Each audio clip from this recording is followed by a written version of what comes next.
Welcome to Inside the Firm, a podcast dedicated to small business owners and hosted by entrepreneurs, Alex Gore and Lance Cayko.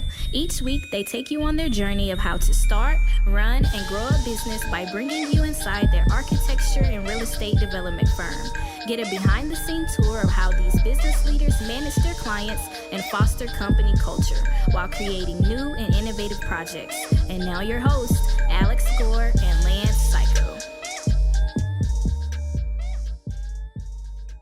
Welcome to another edition of Inside the Firm. I'm here with our host, Lance Cayko. I am just present to see what you have to say.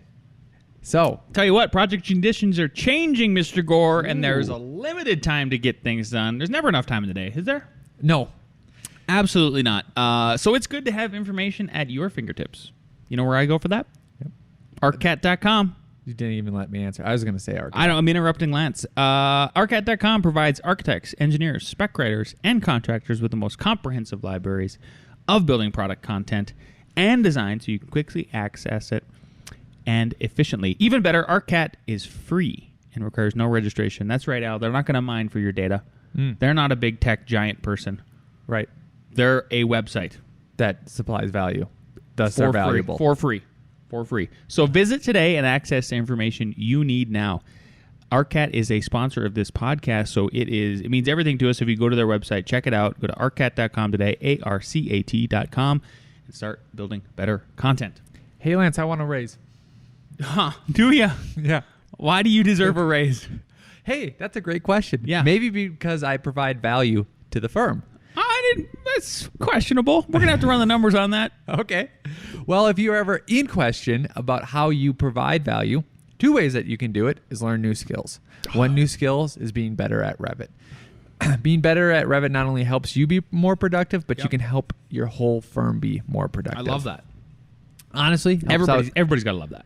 In a big way. Not only learning how to model correctly, learning how to mimic construction, but also having tools and templates that make you go faster. You can get that at RevitRocketship.com, where yours truly teaches you the skills of Revit you need to possibly get a raise. Because when you're going in for that interview, I know your boss is thinking about how helpful are you, how valuable are you, how productive are you, and that's one aspect. The other way you can do it is by growing business, and you can grow business by moving from just an architect to a builder. So if you want to do that, you can go to Architects Guide 2, that's just to.com, architectsguide2.com, where we show you our journey from being architects to builder and how you can add value and eliminate the negatives in that process. I love it. And you don't have to become a builder 100%. You could just do one build a year. You could just build your house. You could just dip your little toes in that building world and then keep tiptoeing in or tiptoe out. Try it. Yeah. Well, what could it hurt? Also, going back to adding value to just your regular profession of if you're an architect or a designer, one person's review was, this course should be mandatory in school. So you just know the building process, you know what's happening. That helps you out, thus helps you be more valuable, thus gives you more ammunition for why you deserve that raise and why you're bringing value. I love that. This episode is also brought to you by Pella Luxury. The Pella brand, we love the Pella brand. Go today. I'm actually recording this. I'm recording the screen so I can insert that into our YouTube video here. If you're not watching on YouTube, you should be watching on YouTube because you'll be able to see my beautiful punum and Al's beautiful punum, plus all of the cool visuals we have. So PellaLuxury.com. I just typed it in /the firm. If you go take a look at that and then go to their enter, if they have several different products that you can choose from: Benelli, Duratherm, Grabo Windows and Doors, Riley Architectural. And then what I want you to go to is, Alex apparently couldn't handle it. No, I'm coming over. So we're on the same page. So then from there you can go to durathermwindow.com. And what I want to do is I want to walk through and just prove to everybody that Pella windows are not just about residential architecture. So what we're looking at right now is the Barnes Museum and Art and Education Center that opened in May 2012. And where's that in? I think I'm driving that way this summer. Where's that in? It's in Philly. Oh, Philly? Just kidding. I'm not going that far. Just kidding. Yep. So in looking at these images that I'm kind of panning through here, This is obviously a commercial building, but it's got a very warm, modern feel, and the windows really help out with that. And can you believe that this was done with the Pella Luxury brand, most specifically Duratherm? Check them out. Just scrolling through it, like this is everything I want in a warm style, modern window. What do you think, Al? Well, it is cool too because it's modern yet it's warm. Yep. So it's literally the best of both worlds, and they nailed it. Yep. So check them out. Don't cut Pella Luxury out of your repertoire, even if you are a commercial architect. And that's what I wanted to talk about today regarding Pella, and thank them for being a sponsor of Inside the Firm. They help us come to you every single week. If you haven't checked out this week's episode of Monday Morning Coffee, we had a specialist from Pella on. So check out that episode. You can't miss it. It was one of the greatest conversations I've had so far on this show. That's awesome. What did you say? You said check us out on YouTube because you can see our beautiful what? Visuals. Oh, visuals. Yeah. Okay. I thought Yeah. Yours weren't working there. Sorry. Yeah. Lance, what are some of the do's and don'ts for requests for proposals? Maybe don't do it.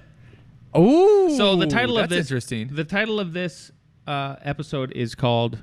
So this is episode 213. How to avoid wasting your time on RFPs. Yeah. And RFPs, if you don't know what it is, request for proposal, right? So if everybody knows, I think from last week's episode, pretty sure it was 212, my little rant about the general contractor that interviewed me for a commercial job, and it went horribly. Well, since then, there's been a lot of unfolding, and so basically, the best way for me to describe what happened is to kind of read what I posted in the Entre Architect community. I also posted on my personal Facebook page and even on LinkedIn. So here's what it was. I'll read it to you, Al. Yep. A question for the group. Say you were shortlisted to design, and by the way, I put design in the question because that's how I made it an architecture post, but it really is about building, right? So you could say you were shortlisted to design, say you were shortlisted to build. Okay. Say you were shortlisted to design a building and you were competing against two other architects. The other architects' hypothetical names were Johnson Architecture and Smith Architecture. You submit your proposal and are asked to go into the ownership's office for a final round of interviews. You walk into the room and there are 4 men. One of the men's name is Blaine Johnson. Awesome. Great names. Yep. After asking you for your elevator pitch for your company, he proceeds to grill you for the next 90 minutes with 4 pages of notes front and back. You answer the questions to the best of your ability. The meeting ends. The next week, ownership awards the project to Johnson Architecture. Yep. You find over the course of that week that Blaine Johnson was the former owner of Johnson Architecture. Huh? Did the name give it away? In your opinion, was this a setup? Was it a conflict of interest? Have you ever experienced a situation like this? And so I posted that last Sunday, and it was one of the best discussions I've seen in the Entre Architect community. So I wanted to read you some of the best quotes from it, Al. This is on Facebook, Entre Architect community. Get in it. Check it out. I believe it's over 7,000 members now. Kudos to Mark. Okay, so one person said, closest I've come was having members of a competitor's firm sit in on an interview that was open to the public. So it's a public RFP. All right. Their interview was scheduled the next day. Our team lead spotted them. And in his opening remarks, thanked the reviewers and acknowledged, quote, a few people in the audience, quote, that he recognized. The interview chairman asked them to leave. Oh. I felt like that was fair and smart. That's fair, yep. Another person said, and a lot of these comments that I got back in this post were people saying like, well, yeah, this is what happens in the public sector, because a lot of RFPs are for public work. So, quote, working in the public sector, we have found that most RFPs for public work is to satisfy the municipality's ordinance requirement for open bids. They got to do a minimum of 3 bids. They're just trying to satisfy it, okay? Yep. In most cases, they are or were negotiating or made the selection for the design professional earlier. No real crystal ball out there for you to peer into to see this coming. We have asked in the past for a list of stakeholders and responsible parties who will be making the selection along with a list of bidders. If this info is obtained, you can do a little web search to connect the dots. It's definitely not a good situation. He was clearly indirectly working for an award to his old firm. For sure there were concerns on Johnson's proposal that you clearly had an advantage over, but grilling you made it easy for him to look for loopholes in your proposal. Well, and then... So, are you just... How could you have avoided that? I don't think you could have. So I could have... This is exactly the point of this segment. I could have asked for a list of stakeholders and responsible parties who were making the decision along with a list of bidders. And I could have connected the dots. Yeah. Yeah. So that's... Okay, for architecture. So I have a similar story. It was, I was bidding. It was a design project. I knew that there was 3 firms. Afterwards, found out we didn't get it. That's totally fine. This is where I tried kind of an abnormal, approach. Which was probably my only hope now that I think about it, because the other 2 firms were in the town where it was going to get built, and it's like it's at least a 45-minute drive into the mountains. Into the winter, that road can get shut down, so it's like I'm kind of oddball out there. You're oddball out there. Yep. So my proposal was actually a little bit more radical, but if I would have gone more traditional, there probably would have been no reason to use me At all. Yeah. Exactly. So Yep. maybe you just save yourself some time. But then do people say, hey, who are the other architecture firms bidding? Is that a fair question? Yes. I think now it's a fair question. Yep. And I'll tell you what. So And let's play that out. No, Mr. Gore, you can't know. I'm out. I'm out. Okay. Mr. Gore, I'm asking you. Mr. That's an unusual request. May I ask why you are asking for that information? Because we went after other projects. We've been RFP'd for other projects in the past, and we've been able to identify conflicts of interest ahead of time by knowing everybody involved, including stakeholders and bidders. And honestly, our time is precious, and this is in order for us to understand that you're respecting our time.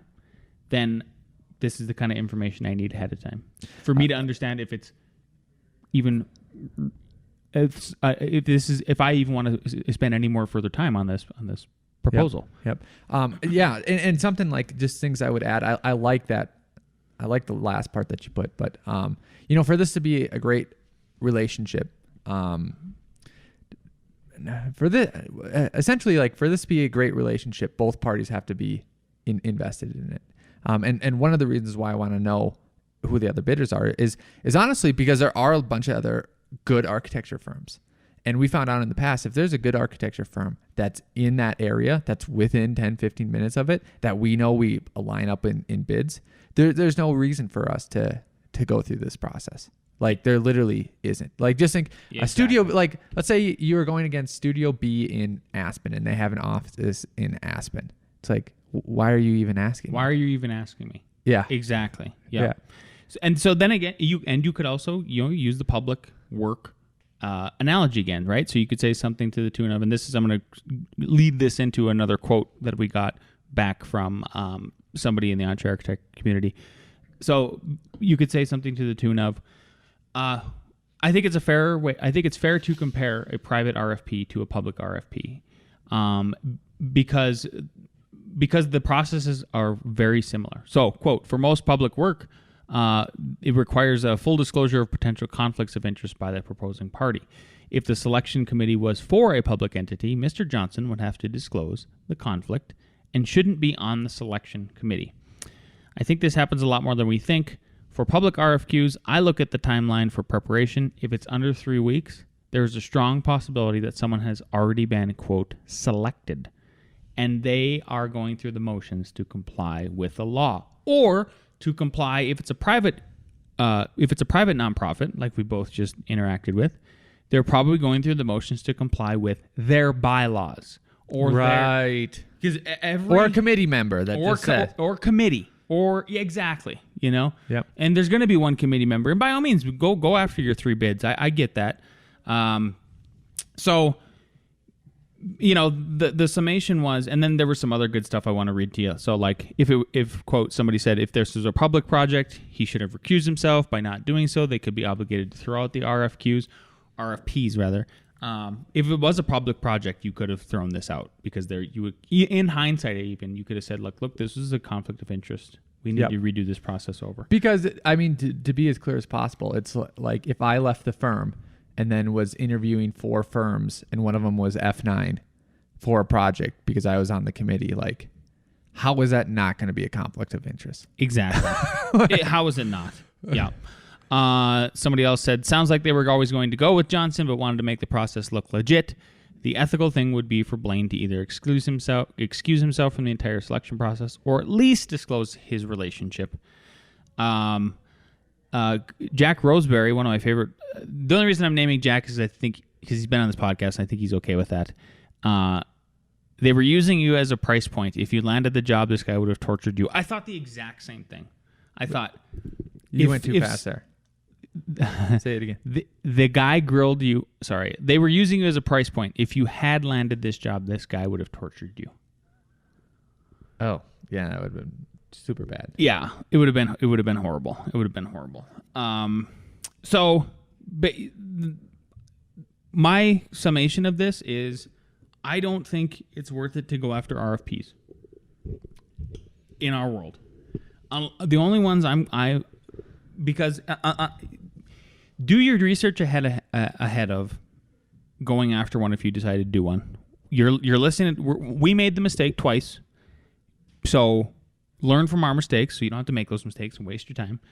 And the quickest way for you to run at and identify the problem is to do exactly what we started out with talking about in this segment, and that is ask who the stakeholders are, ask who the bidders are, ask about the selection committee, and do your research ahead of time and see if there's any funny business.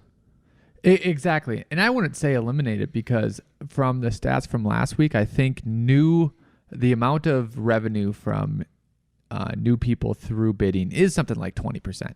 Can be 20% of your business. It's just be more efficient with it. Especially if, for example, here would be the big red flag. It's in a town 2 hours away. Mm-hmm. There is a bunch of capable architects in that town, and someone on the committee has ties to one of the firms there. It's like there's 2 or 3 strikes right there. Just go after something else. Yeah, go after something else.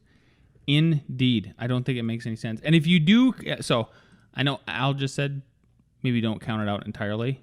But if you do, let's say you do, I think the best piece of advice, and this is the last one, was somebody said, the best business choice I ever made was to stop getting shortlisted and start shortlisting my prospects instead. My hit rate was about 1 in 10 at the time, respectable in those marketing conditions, but ultimately demoralizing and expensive. For everyone who's sick of the RFP/dog and pony/proposal routine and ready to quit, check out the Win Without Pitching Manifesto. The well-voiced audio version is less than $5 if you buy it on Audible. I've listened to it; it's great, or free in a 1-month trial. There you go. So that was some good advice. You might want to take it. And with that, last week I got a crazy text, and I won't pull it up because it's a private text, but I will describe it to you. And it was from our very good friend and longtime colleague, Robert Wygant. So Bob, we F9 I don't think would be here without Bob, because we did a lot of the bread and butter work we got at the beginning of starting this firm in the Great Recession was building information modeling. That's kind of how our relationship started with ARCAT too, because Bob and us and ARCAT were kind of all a team, doing a lot of the Revit content on their website and everything. Well, Bob has since switched from being one of the leaders in the world.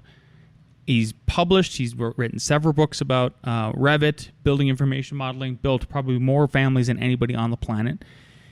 He switched and pivoted and started it's called Holy Rollers, and what it is a bagel shop. And he was off to this great start. Then I got this text message, and he said, I'm lucky to be alive. So basically, the wind caught the door to his new shop, slammed his hand into the door. The pain was so extreme, he passed out and then basically collapsed on the floor, busted up his whole face, knocked out all of his teeth.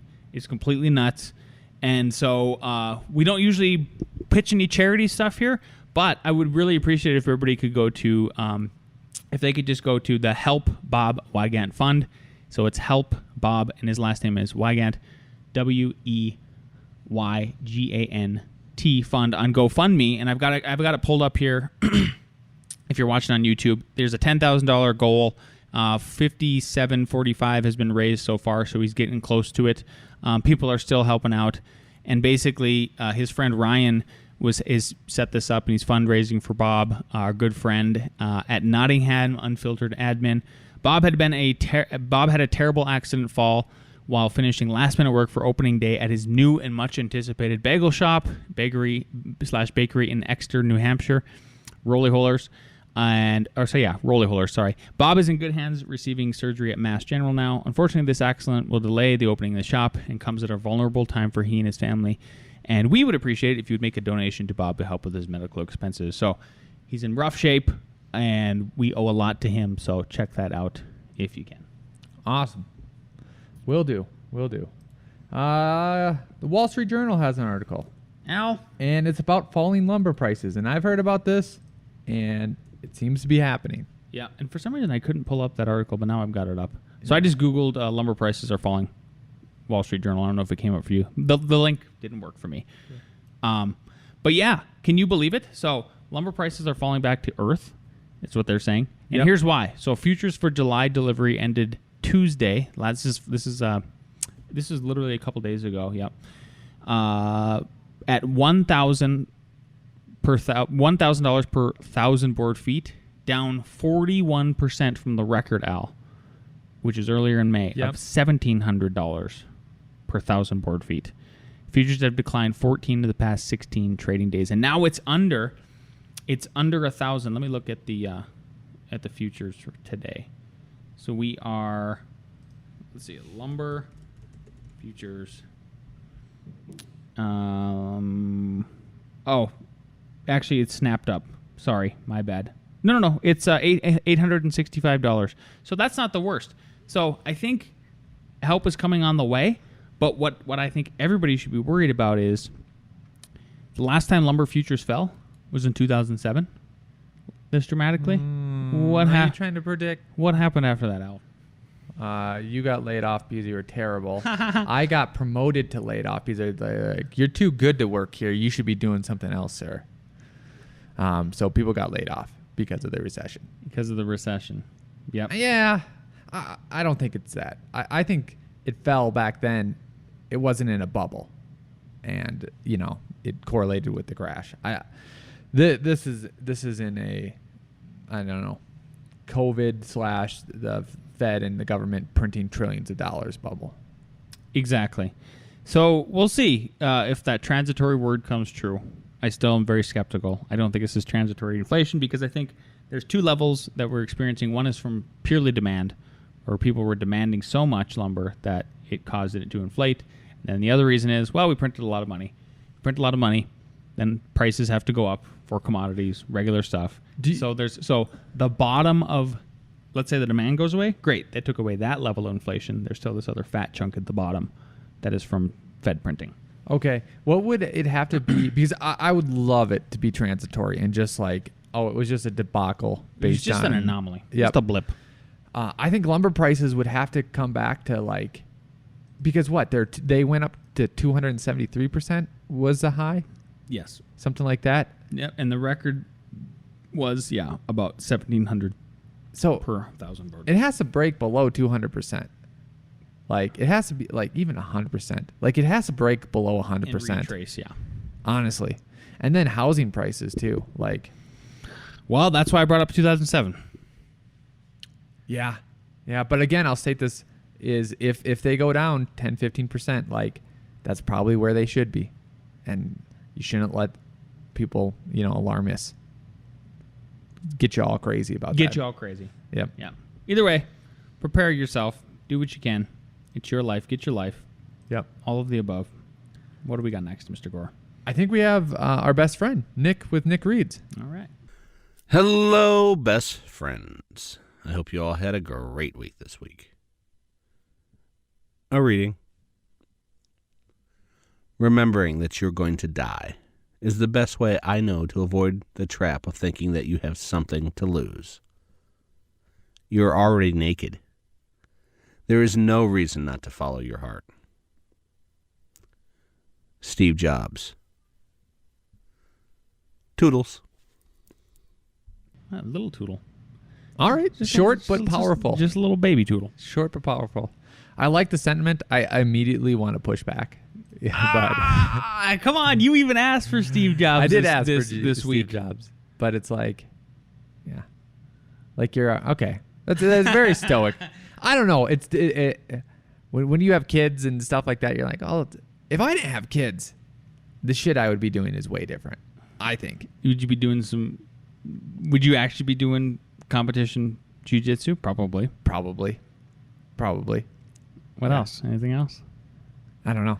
I'll tell you what, I risked my life last weekend. So I hiked. Yay. I did. I hiked almost 2,500 feet, and it was 6 miles one way and 6 miles back, and all by myself.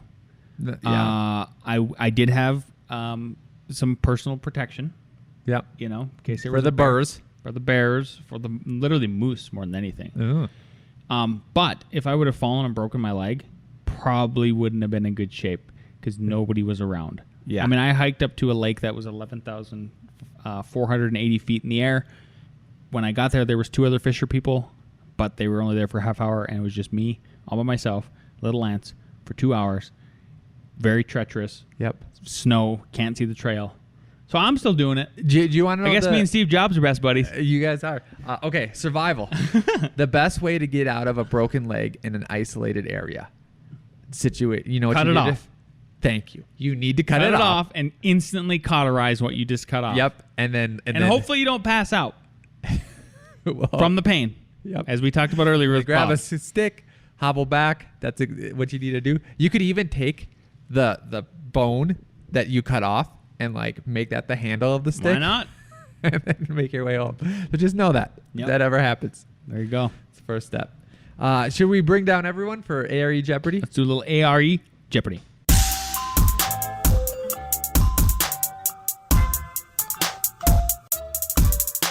Question number 1. Big letters, bold letters, please, people. Why are parking garages susceptible to premature deterioration? Ooh. A, they are often poorly maintained. B, road salts are not washed off by rain. C, they are subjected to severe weather. D, all of the above. This should be a easy Trick question. We got D. What do you got there? D. The correct answer is D. Number 2. What is the purpose of a cathodic protection system? Is it A, to provide fire resistance? Is it B, to protect other systems near the cathodic systems? Is it C, to resist corrosion? Or is it D, to enhance electrical performance? What is the purpose of a cathodic protection system? What do we got? We all gonna need to know about these cathodes. C, B, C, A, B. What did you say? B. The correct answer is C, to resist corrosion. Jason's killing it. My fourth question is wrong, so we'll see how that works. We Wow. might just have to do the tiebreaker. Mark got us the tiebreaker? Yeah, that's good. Question number 3. A client has requested to use their own design service agreement. Which one of the following should the architect ensure is included in the contract? Is it A, architect's warranty of building performance? B, architect's relief of responsibility for construction means and methods? C, architect's guarantee of construction cost price range? D, a stipulated monetary penalty for the architect's late performance? Yes, it is. Yes, it is. If everybody didn't hear that because you're far away with mics, that was a great A.R.E. question from Ross. That's what he said. We gonna read off these You ready? You need it again? We good? What's And then going I on? fixed question 4. Congratulations. Okay, ready, everyone? Okay, B, A, B. So B was correct. You would want to have a relief of responsibility of construction means and methods. You're not in control of the means and methods, Yep. right? Architect does not guarantee or warrant. Yep. What? Yep. Yep. Read Who those said- what AIA was the other contracts. one? A, I think someone said. Yeah, that was a warranty. Yep. A warranty of building performance. That's hard to do. You don't want to make sure that that's in there. And also there's many different factors like HVAC and things like that. Okay, question 4. What would be a part of a quality control policy? Is it A, completion of a deliverable checklist for each phase? B, all construction details come from the firm's library of standard details? C, completion of a lead checklist? Or D, the use of design, bid, build, delivery method? Wow. Okay, what would be a part of a quality control policy? Okay. Is it A, completion of a deliverable checklist for each phase? B, all construction details come from the firm's library or standard details? C, completion of a lead checklist? D, use of design, bid, build, delivery method? Quality control policy. What do we got? Okay. B. A, B, A. A is correct, right? A checklist for deliverables of each phase would be great. All construction details come from the firm's standard details. That's not always going to happen. You need to make new details based on the project. You might go to arcat.com. You could. Completion of a lead checklist is not quality control, and you don't always have to use design, bid, build. You can do great buildings other ways. There you have it. Who won? Nice. 4. Where are we going, Jason? I don't know yet. Oh. Donut chop. Happy. Yep. Take us out. If you like this episode, please leave us a 5-star review on the iTunes. Share your favorite episode with a friend. Hit that like and subscribe button on the YouTube, and we will see you next week.